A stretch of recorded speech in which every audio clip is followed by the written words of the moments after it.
अस्सलामु अलैकुम वरहमतुल्लाहि वबरकातुहू।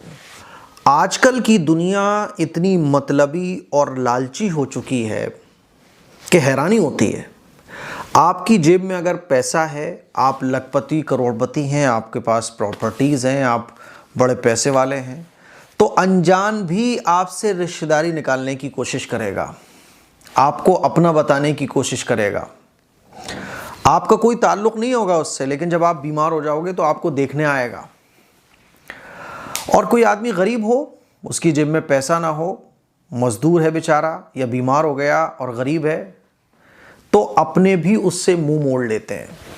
इस तरह के एक नहीं सैकड़ों वाक़यात मेरे सामने आ चुके हैं। और ये ख़ुद मैं देखता भी हूँ कि जो आदमी मालदार होता है, शहर का पैसे वाला होता है, बड़ा आदमी होता है पैसे के एतबार से, तो अगर वो उसको छींक भी आ जाए ना, 4 ज़ुकाम हो गया, नज़ला हो गया, तो आप देखिए कि दूर दराज से लोग सफ़र करके उन जनाब की खैरियत लेने के लिए आ रहे होते हैं। भाई कैसे हाल हैं, इयादत के लिए आए हैं आपकी। और अगर कोई गरीब आदमी है लेकिन हमारा रिश्तेदार है, वो पड़ोसी है, हमारा मोहल्ले में रहता है, या हमारी उससे रिश्तेदारी है, दोस्ती है, उसको हमारी ज़रूरत है, तो लोग उसको देखने तो बहुत दूर की बात है, उसके जनाजे के भी लाले पड़ जाते हैं।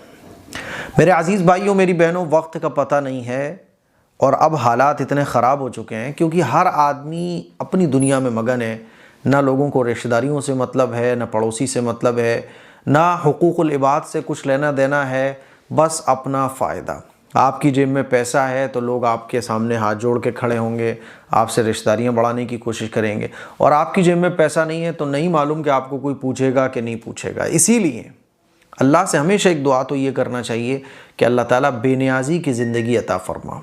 और देखो, मौत का कुछ पता नहीं है, हालात का भी कुछ पता नहीं है। आज आप पैसे वाले हो, कल जब आपके मरने का वक्त आए तो आप पैसे वाले होगे कि नहीं होगे नहीं पता। इसीलिए एक बात वाक़या सुनाकर जो मैं आपको समझाना चाहता हूँ वो ये कि अब कफ़न भी खुद ख़रीद कर रखो अपना। हालात इतने ख़राब हो चुके हैं, मैंने बताया ना, कई 100 वाक़यात मेरे सामने ऐसे आ चुके हैं कि कोई मरा और उसके मरने के बाद उसके कफ़न तक के लाले पड़े हुए हैं। कफ़न के लिए भी मेरे पास कॉल आया है कई बार कि मुफ्ती साहब ऐसे फ़लाँ का इंतकाल हो गया है, कफ़न का इंतज़ाम नहीं हो पा रहा है। आप हैरान होंगे कि पिछली साल मैंने भोपाल के अंदर किसी खातून का इंतकाल हुआ तो कोई रिश्तेदार नहीं, कोई नहीं, सब ने साथ छोड़ दिया। वहाँ के एक मौलाना साहब के पास मेरे पास कॉल आया कि कफ़न दफन में जो ख़र्चा बैठ रहा है तो कुछ मैंने पे कर दिए, मुफ्ती साहब आपसे दरख्वास्त है कि आप ताउन करें। उसके कफ़न दफन का जो ख़र्चा है वो सारा का सारा टोटल मैंने यहाँ फ़िरोज़ाबाद से बैठ कर भेजा। ये मैं वाक़या आपको क्यों सुना रहा हूँ? हमारे नाना थे, अल्लाह को प्यारे हो गए, अल्लाह उनकी क़ब्र को नूर से भरे और उनको जन्नतुल फ़िरदौस में आला मक़ाम अता फ़रमाए। तो उन्होंने तकरीबन अपने मरने से 10-15 साल पहले ही अपना कफ़न अपनी अलमारी में रखा हुआ था।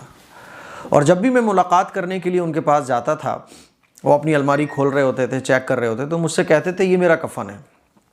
और जब मैं आलिम बन रहा था तो जब भी मैं मुलाकात के लिए जाता था तो कहते थे देखो, जब भी बेटा मेरा इंतकाल हो जाए तो ये मेरा कफ़न रखा हुआ है, जो कफ़न मैंने ख़रीदा है इसी कफ़न में मुझे कफ़न देना और दफन करना, किसी का कफ़न मुझे नहीं चाहिए।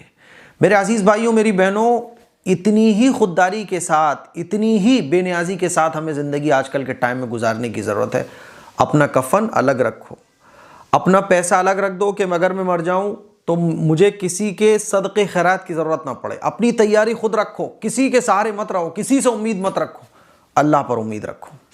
मैं जो दर्द भरा वाक़या आपको सुनाने जा रहा हूँ वो हमारे ही घर के आसपास पेश आया। ख़बर मिली कि 2 लोग हैं जो किराए पर रहने कुछ महीनों पहले आए थे, बाप बेटे किराए पर रहने आए थे। वो बाप बीमार हुआ, बेटा जो कुछ कमाता था किराया देता था, बाप की दवाइयाँ वगैरह कराता था, लेकिन इतना वो कमा नहीं पाता था, मज़दूरी करता था, 200-250 रुपये लेके आता था और घर के ख़र्चे में चले जाते थे। बेटे की शादी हुई थी नहीं हुई थी मुझे नहीं पता, लेकिन ऐसा लगता है कि उसकी शादी नहीं हुई थी। सब कुछ ठीक था, जैसे भी तैसे खींच तान की ज़िंदगी चल रही थी। 1.5 महीने पहले क्या होता है कि उसके एक गांठ निकलती है मुंह में। वो गांठ निकलती है, नॉर्मल दवाइयाँ वो लेके आता है मेडिकल स्टोर से, डॉक्टर से, और दवा कराते कराते वो गांठ में फ़ायदा नहीं मिलता और वो गांठ बड़ी हो जाती है और वो एक फोड़े की शक्ल इख्तियार कर लेती है। असल में वो एक बड़ी बीमारी थी। धीरे धीरे वो बड़ी बीमारी अपने पूरे आबोताब के साथ सामने आ जाती है और वो बेटा जो थोड़ा बहुत कमा लेता था अब वो भी बिस्तर पर पड़ गया। बिस्तर पर पड़ा, इतना बेचारा मजबूर हो गया कि चलने फिरने से भी मोहताजी हो गई, कुछ खा पी सकता नहीं है क्योंकि पूरा मुंह ख़तरनाक तरीके से सूजा और फटा पड़ रहा है। हालत ये हो गई कि यहाँ मुंह के अंदर कीड़े पड़ रहे हैं, अल्लाह ताला सबकी हिफाजत फरमाए, सबकी अल्लाह हिफाजत फरमाए। मुंह में कीड़े पड़ रहे हैं, कीड़े इतने पड़ने लगे कि वो नीचे गिरने तक लगे। कोई सहारा नहीं है, ना कोई रिलेटिव आ रहा है, ना कोई ताल्लुक़ वाला आ रहा है, ना कोई यार दोस्तों में कोई आ रहा है।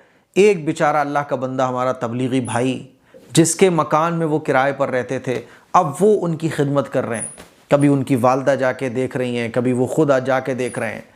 लेकिन इसका हल क्या हो भाई? ये तो अब्बा अलग बीमार, बेटा भी अब पड़ गया, अब खर्चा कौन देखेगा और इनकी दवाओं का क्या हो? आखिर हो क्या? फिर ये किराएदार हैं, इनको तो खुद हम हॉस्पिटल भी नहीं भेज सकते। कुछ मसला बन गया तो फिर आजकल तो इल्ज़ाम लगाने वाले और मौके का फ़ायदा उठाने वाले बहुत बैठे हुए हैं।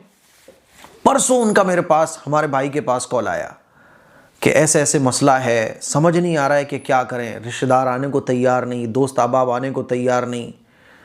एक आध कोई आया भी तो आके देख के फ़ौरन चले गए, भैया हम क्या कर सकते हैं इसमें। अब ये दोनों बाप बेटे लवारिस पड़े हुए हैं, कोई इनका अपना इनके पास नहीं है और हालत इतनी ख़तरनाक है। आप यकीन माने कि मैंने बहुत ख़तरनाक केस देखे हैं, लेकिन कुछ ऐसे होते हैं देखा नहीं जाता। मैंने नहीं देखा उसको, मैंने कहा भाई मैं नहीं देख सकता, मुझे मतलब बेचैनी हो जाएगी। ऐसी ख़तरनाक सूरत हाल। हम पूरी अपनी मस्जिद की इंतज़ामिया को लेके, लोगों को लेके वहाँ गए फिर, और जब हमने देखा तो उसकी आखिरी सांसें चल रही थी बेटे की हमारे सामने, और वो अल्लाह को प्यारा हो गया। फ़ौरन एम्बुलेंस को बुलाया।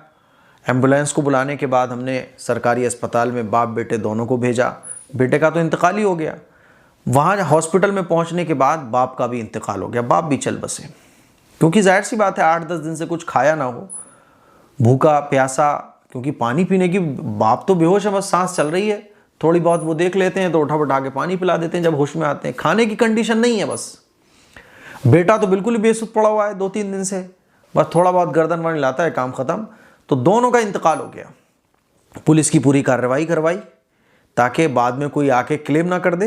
होता है ना कि ज़िंदा होते हैं तो कोई नहीं पूछता, लेकिन मरने के बाद सब आ जाते हैं, और आजकल तो नीयत ख़राब होते वो देर नहीं लगती। हॉस्पिटल पहुंचवाया, दोनों अल्लाह को प्यारे हो गए। एक मिलने वाले हमारे थे, उन्होंने कहा मुफ्ती साहब मैं कफ़न देना चाहता हूँ। मैंने कहा दे दो, क्योंकि कुछ भी नहीं था उनके पास, और कुछ नहीं था ये तो अलग मसला है, ना रिश्तेदार कोई आया, ना दोस्त कोई आया, ना मिलने वाला कोई आया। वही बेचारा मकान मालिक, उसने पूरी देखभाल की। फिर हम पहुंच गए तो हमने उनको हॉस्पिटल वगैरह पहुंचवाया। वो दोनों अल्लाह को प्यारे हो गए। और ये जो वाक़या है ना, ये पूरा मुस्लिम एरिया है। उनके रिश्तेदार भी फिरोज़ाबाद में ही होंगे आसपास कहीं। और ऐसे एक नहीं, कई वाक़यात हैं। इन वाक़यात को सुनकर लगता है कि यार अपना कफ़न का भी इंतज़ाम हमें अभी करना पड़ेगा। मान लीजिए मुझे कब मौत आ जाए और मेरे मरने के बाद मेरे पीछे क्या हो नहीं मालूम। भैया दुनिया बहुत खुदगर्ज़, दुनिया बहुत लालची और मतलबी हो चुकी है। आपसे मतलब निकलेगा तो आपको सर पे बिठाएगी, और मरने के बाद किसका मेरे से मतलब निकलने वाला है। इसीलिए मैं आप लोगों से कहना चाहता हूँ कि कुछ अमाउंट अपना पहले से तय कर लो कि ये अमाउंट मेरे कफ़न में इस्तेमाल होगा। बल्कि मैं कहता हूँ कि अपना कफ़न खुद ख़रीद के रखो, अपने कफ़न दफन का खुद ख़र्चा ख़रीद के रखो, निकाल के रखो कि अगर कल को मैं मर जाऊं, ये मेरे अमाउंट है। वसीयत करके लिख दो कि मेरा अमाउंट वहाँ है, उससे ही मेरा कफ़न दफन होगा, किसी से लेने की ज़रूरत नहीं है। रोंगटे खड़े हो जाते हैं इन वाक़यात को सुनकर। सोच कर देखिए, इमेजिन करके देखिए कि आप मर जाते हो और आपके मरने के बाद कोई आपको देखने नहीं आ रहा है, बीवी साथ छोड़ दे, रिश्तेदार साथ छोड़ दें, आपके जो चीज़ें हैं वो भी कोई इधर उधर ले जाए। क्योंकि हमने तो ऐसा भी देखा है कि बाप का इंतकाल हुआ तो ख़बर आउट हो जाए उससे पहले ही बाप के अंगूठे लगा लिए जाते हैं, जगह जगह बंटवारे हो जाते हैं। तो ऐसी सूरत हाल में मैं आप लोगों से ये कहना चाहता हूँ कि भाई अपनी आखिरत की परवाह खुद करो। दुनिया मतलबी है, आजकल तो औलाद भी साथ छोड़ रही है, बीवी भी साथ छोड़ रही है, रिश्तेदार भी साथ छोड़ रहे हैं, सब साथ छोड़ रहे हैं, शौहर बीवी के साथ छोड़ रहा है, कोई किसी का नहीं है। अल्लाह ये बताना चाहता है इन वाक़यात के ज़रिए, देखो मैं हूँ सिर्फ तुम्हारा, इसीलिए अल्लाह को अपना बनाओ और अपने कफन दफन का ख़र्चा, मरने के बाद आपके साथ क्या होने वाला है उसकी पूरी तैयारी अभी से करके रखो। ये मैं आप लोगों को पैगाम देना चाहता हूँ इस वाक़े को सुनाकर। बाज़ लोग बोलते हैं यार मुफ्ती साहब बहुत लॉन्ग वीडियो हो जाती है, तो भाई लॉन्ग आपको तो टाइम लिख के आ जाता है ना, 8 मिनट की ये वीडियो है, 10 मिनट की वीडियो है, मन करे तो देखो मत देखो, वरना दीन की बातों का असर शॉर्ट तरीके से नहीं होता है। अगर दीन की बातों का असर शॉर्ट तरीके से हो रहा होता ना तो अल्लाह ताला 30 पारों का कुरान नाजिल नहीं फरमाता। हदीस में अल्लाह के नबी एक ही बात को बार बार रिपीट करके नहीं बता रहे होते। दीन की बातें हम इसलिए सुनते हैं ताकि हमारे दिलों पर असर पड़े, हम सब अमल करने वाले बन जाएं। ये कोई नॉलेज के लिए नहीं होती, नॉलेज तो होगी, इल्म तो मिलेगा, लेकिन इल्म के साथ साथ उस इल्म की दीनी चीज़ का असर हमारी तबीयत पर पड़े। और असर पड़ता है जब पूरी बात को हम तसल्ली से सुनेंगे, सुकून से बैठ के सुनेंगे। शॉर्ट तरीके से कुछ असर वसर नहीं पड़ने वाला है। इसलिए आप लोगों से मेरी गुजारिश है, इस वीडियो को शेयर कीजिए और दुआओं की गुजारिश है, अपनी तैयारी पहले से कीजिए। अस्सलामु अलैकुम वरहमतुल्लाहि वबरकातुहू।